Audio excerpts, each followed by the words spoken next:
sure I've been called worse before. So I'm just going to say a couple words, and I'm going to turn it over to Alta, and she will introduce our speaker today, and we are so glad to have him here.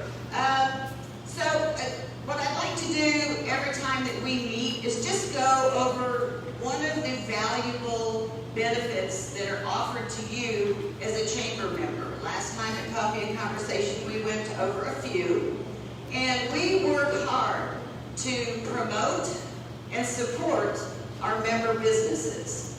And one of the ways that we do that is through our website. So every member is listed on our website, either alphabetically or by category. And the categories make it really easy when someone is coming to the island or someone lives here, and let's say, you know, they need a pair of shoes. Or let's say they want to go eat in a restaurant, or they need insurance. So they go to our website and they find that category. And when they click on that, our website is very user-friendly.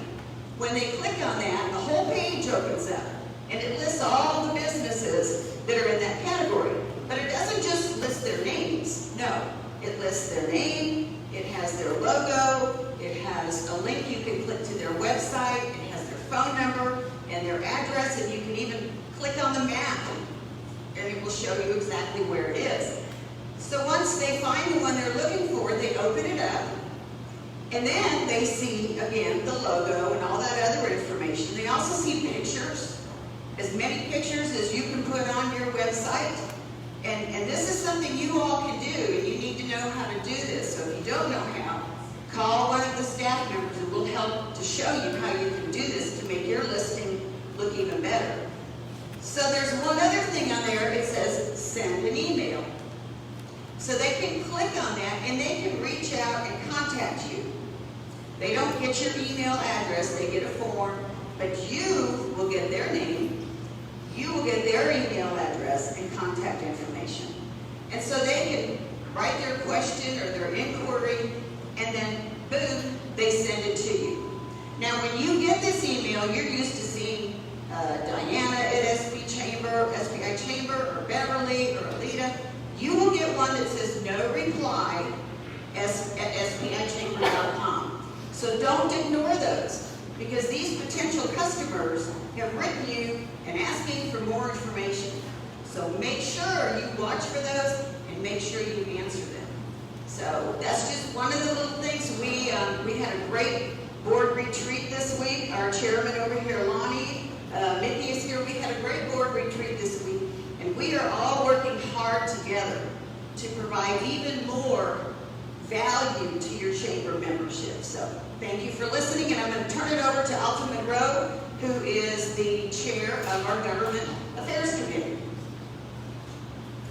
Good morning, everyone. Isn't it nice to see all of our friends, even if we don't recognize them with a mask on?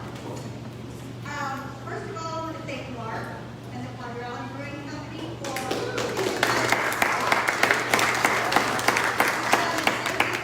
for a great while, and we are so appreciative. Karla did the snacks at Karla's Katering, and we think she's not here today, but she thought of us and brought us goodies.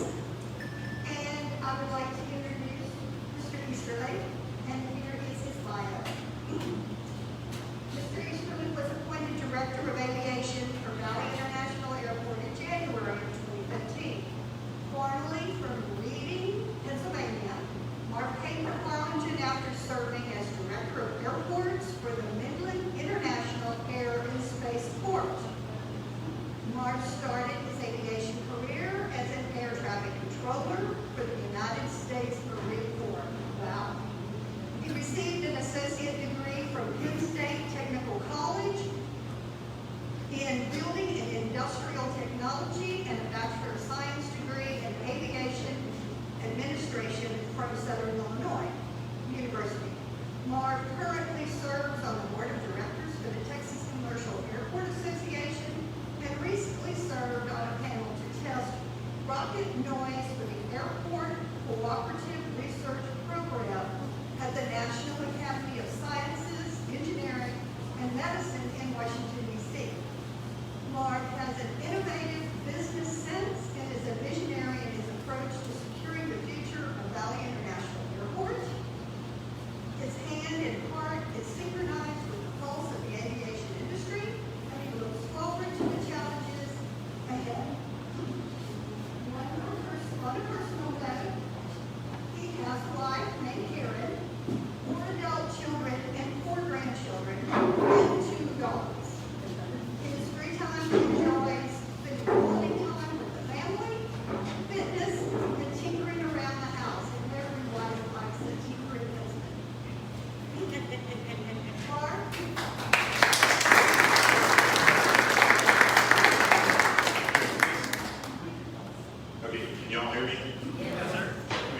Just to let you know, on a personal note, most of my time is spent around South Padre Island. When I first got down here, we looked at art houses in Harlingen, and I got my wife down here. I was trying to get her out of Midland, and she said, I want to live on the island. So it's a little bit far for me to get to work, and I got to go across the bridge, and the second causeway's not in yet. So we decided to go to Bayview so that we can get to the island. So just about every night we're on the island, and just loving it. With that said, this is really interesting to me too, because I always love starting my day on South Padre Island. So any excuse, y'all want to have me come back, even if I'm a terrible speaker, have me come back as many times as you can so I can start my day here at South Padre Island. It's so nice to go back to the office knowing I saw the people of South Padre Island and the waves and the birding center and everything else down here. As you all know, the pandemic had a huge impact on air travel, and of course we were trying to have this gathering several times, and it was postponed because of the pandemic. But maybe it's a good thing.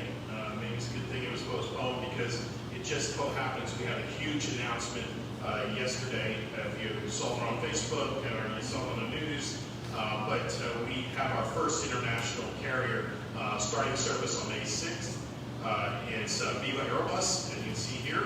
And what's really unique about Viva Aerobus, it'll be the only jet service to Mexico in the Rio Grande Valley. And it'll be an aircraft, an A320. A320 holds 186 passengers. So we're really super excited about that. The fare is there. It starts, the base fare at $79. That's US dollars, and that includes taxes. Like all ultra-low cost carriers, you do pay for your baggage and other things, but you can get a quick fare with a backpack. You can get on a plane for $79. So we are super excited about that. We just heard this morning, yesterday, within 5 hours of the flight being open for sale, the first flight from Monterrey to Valley International Airport is booked.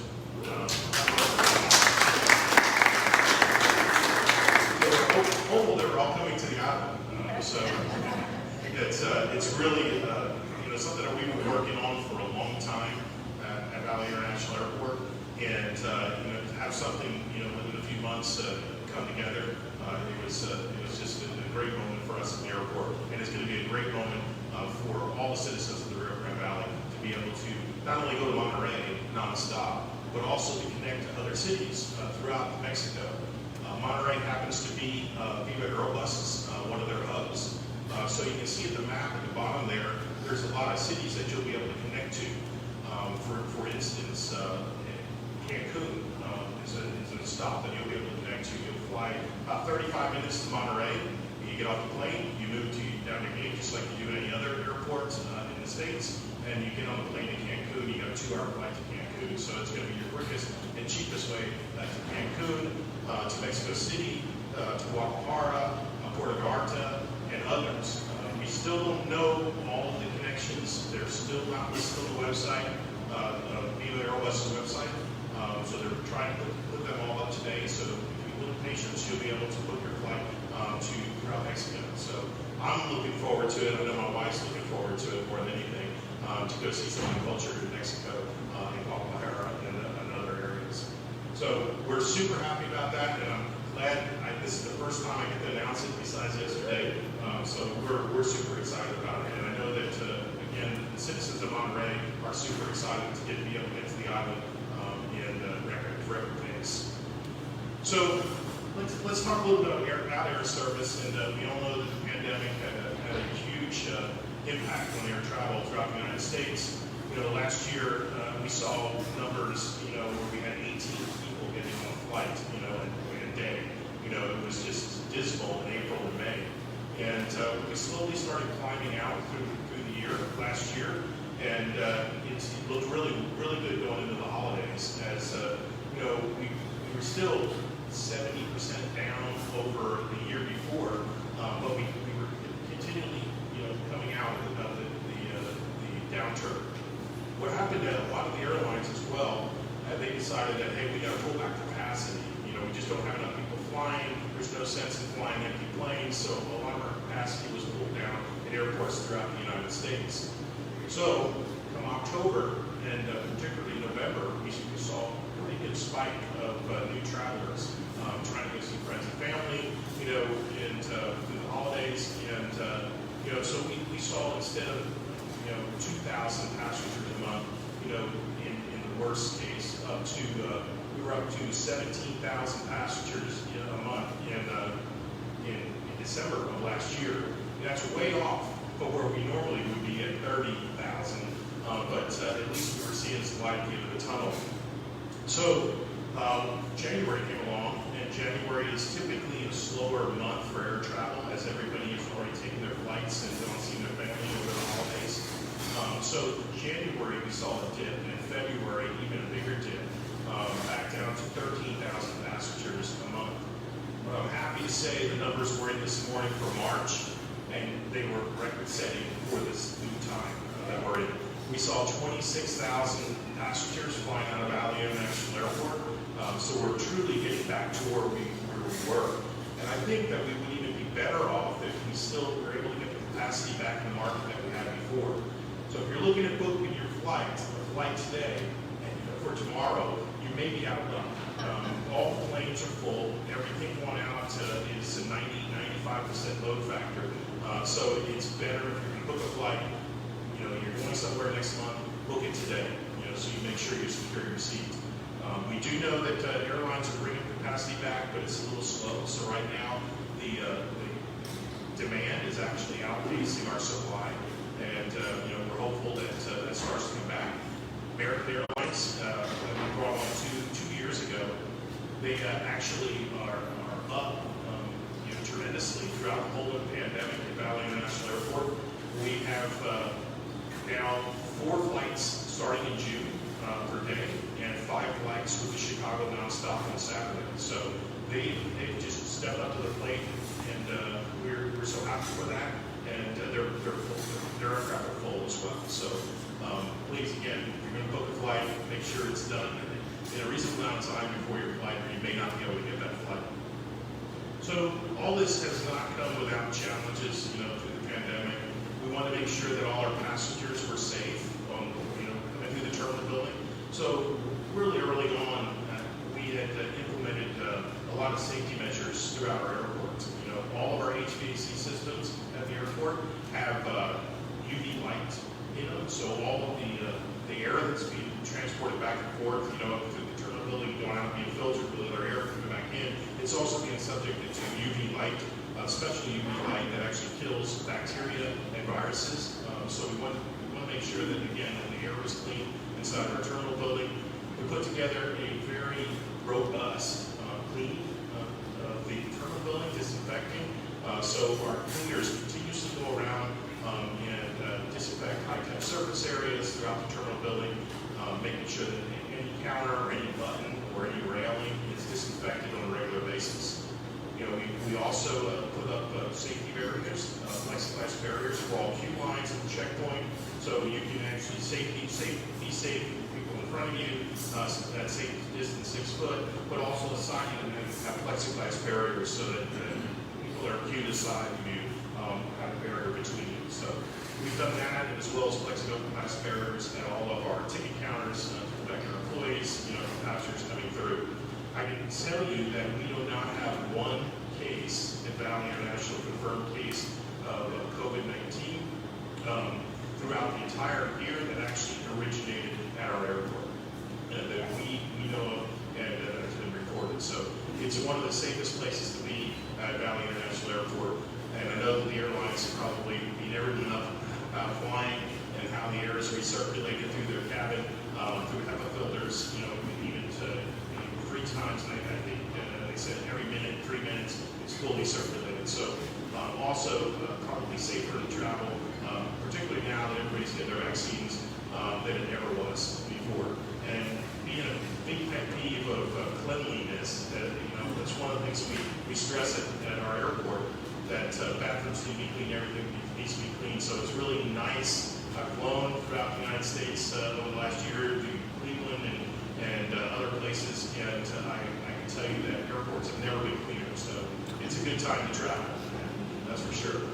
So again, we do have some challenges that we're working on, And one of our biggest challenges that I've been working on with Ed, and hope to work as well with the city, that we lost our ground transportation company through the pandemic. It's the only casualty of the pandemic that we had at Valley International Airport, and we're trying to build that back up. So we're looking for drivers, Ubers and Lyft drivers in around Harlingen. We're also looking for taxi cab companies. And one idea that came up, and I want to sit down with Randy and talk about it, the city manager here, and talk about the possibility of doing a reciprocating agreement with taxi cab companies, so that the taxi cab companies that service the island can also pick up at Valley International Airport and vice versa. So we want to talk about that because we need taxis as well.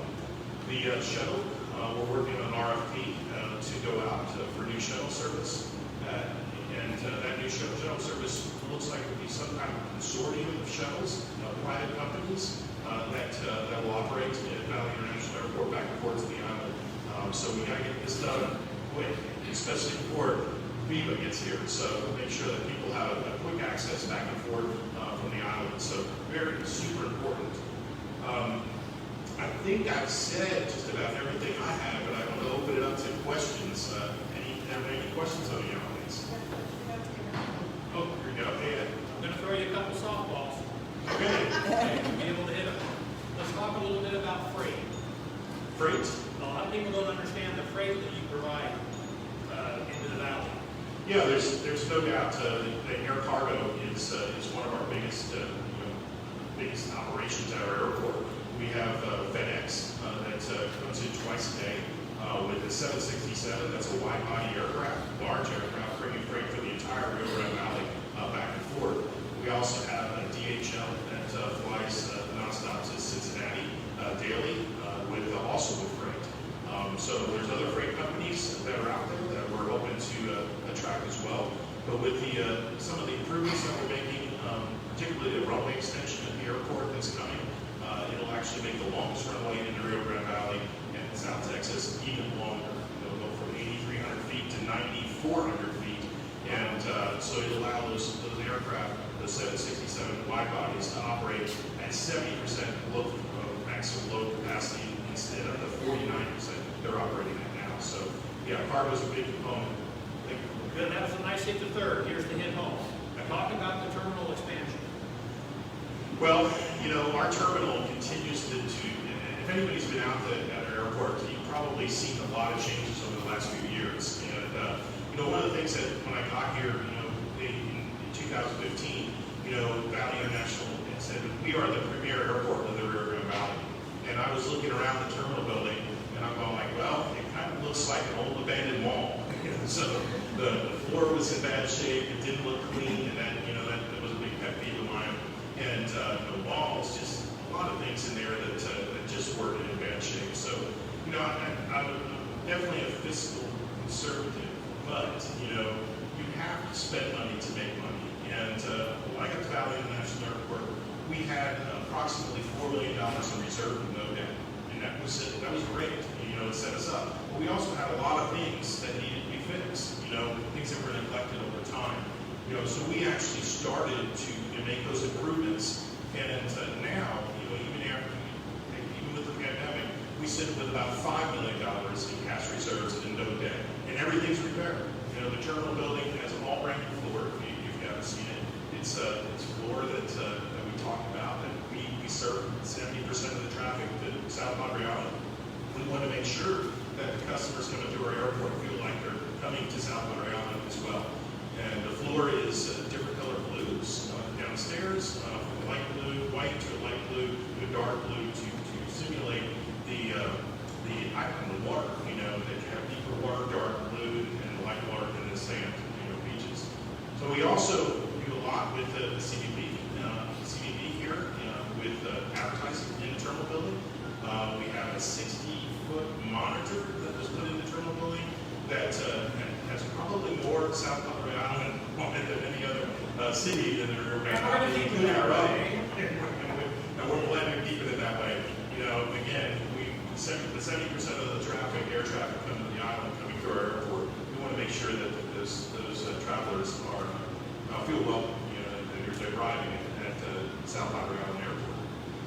So with that, we actually added additional capacity in the terminal building in terms of jetways. We have 7 gates at Valley International Airport, and we have 2 brand new jet bridges and a couple more that are going to be replaced here soon. So we have also 9 venues. So you go to some airports, you can get out, go to a vending machine and get something to eat. But Valley International Airport, there's actually 9 venues. There's food and gift. There's bars in the concourse on both sides. There's eateries on both sides, and also downstairs that have been added as well. Did I get that one? Thank you. We're home. Other questions? Yes. Is there anything that we can do as individuals or as a chamber or as a city to convince or help convince the airlines to get some of these flights added back? Is there someone we can write to? No doubt. And, as citizens, individual citizens, Southwest Airlines listens, to those and typically does. And as a community as well, and a chamber, it would be good to get the word out, to sit down and write Southwest Airlines. Southwest Airlines is actually the one airline that has been lagging in putting the capacity back. We're at 6 flights before the pandemic. We're at 3 flights, and every flight was booked. 143 to the aircraft is the maximum on that 737-700, and it's booked 140 to 143 solid for the last month. Their load factor is like 96%. So again, it's very important to get that word out to Southwest. I know the mayor of the city of Harlingen is looking at contacting Gary Kelly as well and see if we can get some of that capacity back. One thing that we did during the pandemic as well that I failed to mention is that we adopted this program called the RAP, the Rental Accommodation Program, and we called it No Tenant Left Behind. So we were able to, without debt and with reserves, along with the CARES Act money, we were able to abate all rental to the airline for the last year to 3 months. So it's so hard to bring a new airline in, and it's so much money it takes and time and effort to bring an airline in. We didn't want to lose it so over that time period. So it really helped out. It really put us in good light with the airlines. We just need that capacity back with Southwest. American and United are already back to near capacity, and actually American is up about 20% over the year before. Yes? You're saying that there's a really good demand now. What is the hesitation of the airlines not allowing more? I can't tell you that. I wish I could, but Southwest has expanded in different markets, and so they have a limited amount of aircraft.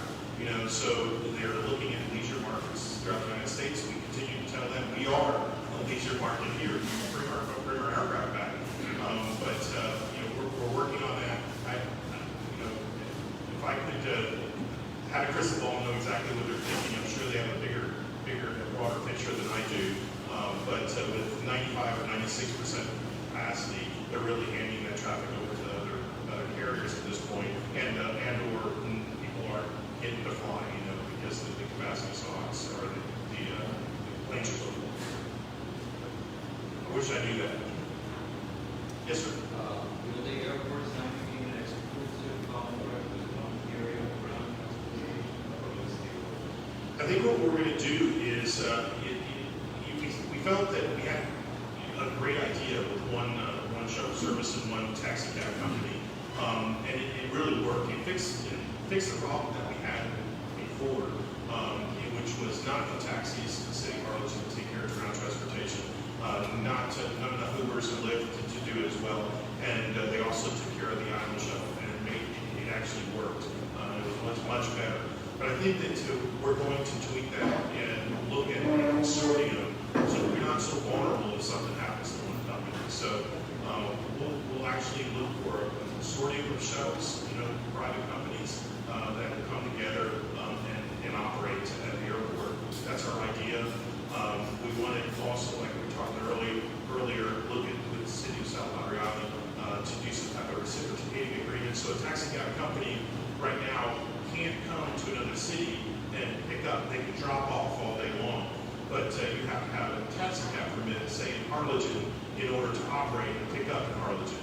We think it's, and that's all to make sure that the cab is safe and that that they have to go through an inspection process in order to get that permit.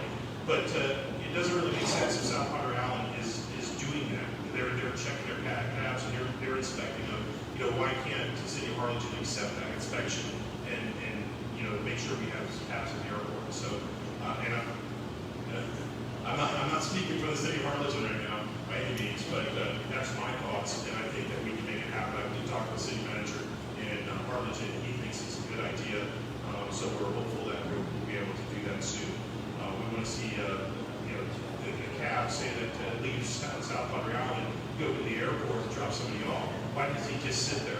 Go to the taxi cab lane for the picture coming back. Instead he has to head all the way back right now, which doesn't make a lot of sense to me. Yes, sir. As the traffic comes back, are you seeing it coming from out of state, or is a lot of our traffic interstate? And Ed may even have some better thoughts on that. What I see is a lot of Minneapolis, right now. All the flights are full Minneapolis. Denver is another one. The flight on Saturday has been full from Denver, so you're seeing those. And Southwest and others. I don't know exactly what that mix is right now, but I would suspect it's probably 50-50. Can you speak as to regarding vacationers and other type of interest at the airport? Can you speak as to the traffic from general aviation standpoint, operations on the field? Well, there's no doubt that general aviation traffic is picked up in all three airports in the River Valley, a lot of international, because there was no other way to get here. You couldn't come across the bridge, and that was a big problem. So, like I said earlier, once we got this yesterday announced, within 5 hours, this aircraft is full, the first one coming in. So there is true demand from Monterrey to get here to South Padre Island and the Rio Grande Valley. Yes, I think that there's definitely an increase in GA, and I suspect that that's going to stay up and may drop a little bit with the advent of this carrier coming in.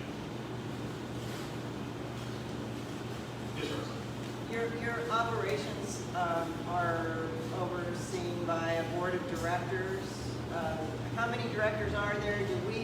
Does the island have representation on that board? Who is it? Yes, and yes. Well, let me tell you this, for years, 28 years, I was, last 14, but 28 years total, I was the director of airports in Midland, Texas. And although it was set up different like most airports in the state of Texas, we were just another department of the city, So, we would answer to the city manager and of course, had to present in front of the city council. And nothing wrong with that by any means, but airports are kind of complex, and you definitely don't have, the city manager is very busy, so he's working on a lot of different things, so it's difficult to get the time with the city manager and as well the time with city council to explain some of the difficult things and the challenges that we have at the airport. When I saw Harlingen and how they were structured, I wanted to get here as fast as possible, not only for moving from Mars, Midland, Texas, to Earth, where everything grows, which was exciting to my wife and I. Harlingen was structured different. It's more structured like DFW or other port authorities. So the city of Harlingen actually had the wisdom years and years ago to set up a separate board. So we have a 9-member board, and that 9-member board is made up of community leaders and business people throughout the Rio Grande Valley. We've had representatives from Brownsville on our board in the past. I'm not sure, we do have one now, I believe. We have representatives from South Padre Island. Right now it's Richard Frankie. He's been on our board for years now, and we've always loved collaborating with Richard. And he's done a lot of good for our board as well. Yes, sir. Just because Don wanted me to remind you, and in response to Roxanne's question, what can we do? If everybody would, before they leave today, take a selfie with the poster, hashtag #SoPadre, hashtag Fly the Valley, and hashtag Viva Aerobus. Put it out on your feed and watch how the ripple starts to let the world know that it's even easier to get to not only the valley, but to our island. Yes, that's a great idea and a great point. I can also by the end of today, go to our website, flythevalley.com, and there should be instructions on there. We've got so much to do, but there should be instructions on there on how you can win a free ticket on Viva Aerobus. There's 6 tickets going out to I think 3 for couples and the other 3 single, but otherwise, if you go on there, it's going to tell you, share our post, or we have to do a few things, and once you do that, you'll be registered to receive or win a ticket. There you go, ladies, the single tickets. Go after that. Leave the man at home. Are there any more questions? Any more questions from anyone?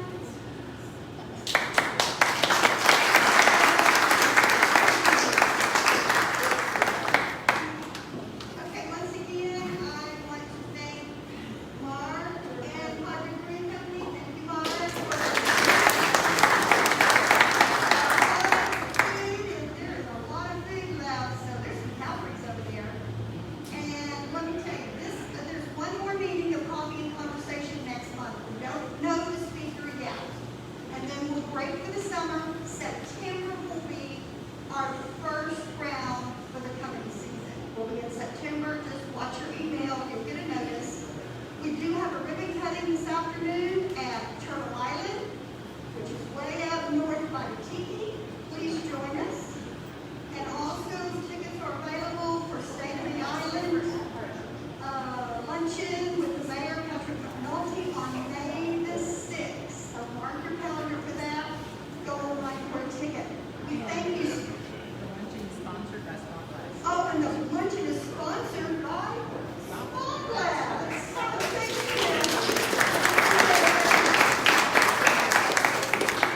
Thank you all for taking the time to be here with us. We hope it was informative. Thank you, Mark, for being with us. And I also want to remind everyone, if you have not signed up, or if you know someone looking for a job, the Chamber, the CBB, and the EDC are holding a job fair on Tuesday, April 20th from 9 until 3 o'clock. It will be held at the Convention Center. So again, if you are looking to staff, or if you know someone who's looking for a job,